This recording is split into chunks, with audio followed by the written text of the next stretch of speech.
Cenepol raza bovina, para potencializar cualquier cruce bovino. La raza bovina Cenepol ha demostrado sus bondades cuando es utilizada en cruces. Los F1 obtenidos, con la participación de la raza Cenepol, demuestran mayor producción de carne y por ende mejor rentabilidad para el negocio ganadero. En ganadería bovina, cualquier raza que se cruce con la raza Cenepol aumenta la producción de su carne, incluso el rendimiento en canal, en más del 50%. Algo a destacar en la raza Cenepol es que los terneros nacen pequeños, lo cual es bueno, porque no hay problemas de partos distóxicos. También son bovinos mansos, ya que la raza Cenepol le baja el temperamento al ganado cebú. El Cenepol es la única raza perteneciente a los Bostaurus, adaptados a los climas tropicales.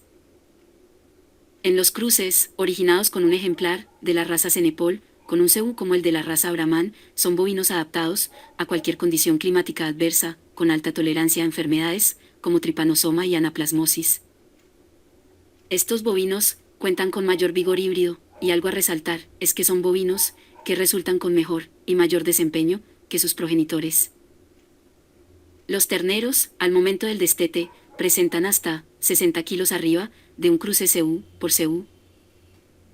En cruces F1, Cimental por Brahman, cruzados con Cenepol, se obtiene un bovino con mejor adaptación y producción, puesto que se convierte en una raza trihíbrida que, en otra palabra, es la unión de tres fortalezas bovinas.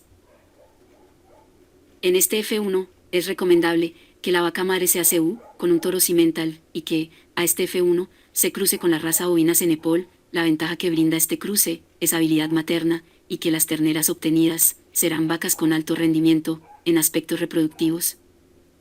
En procesos reproductivos, como son la transferencia de embriones, estas vacas son utilizadas como receptoras. Otro cruce muy utilizado es el de la raza bovina Cenepol con Angus, que proporciona un animal Taurus 100% mejorado, obteniendo bovinos con mejor y mayor producción cárnica y, lo mejor de todo, conservando la rusticidad frente a problemas de parásitos externos propios de los trópicos.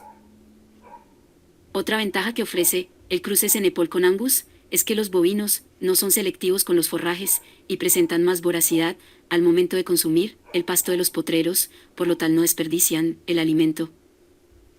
Independientemente del cruce realizado, ya sea Cenepol con cebú, Cenepol por Cimental o Cenepol por Angus, los beneficios en la comercialización son similares. Estos bovinos se sacrifican con mayor peso y a menor edad, ya que son ganados que no tienen problemas de displasia de cadera ni en la parte de rendimiento en báscula.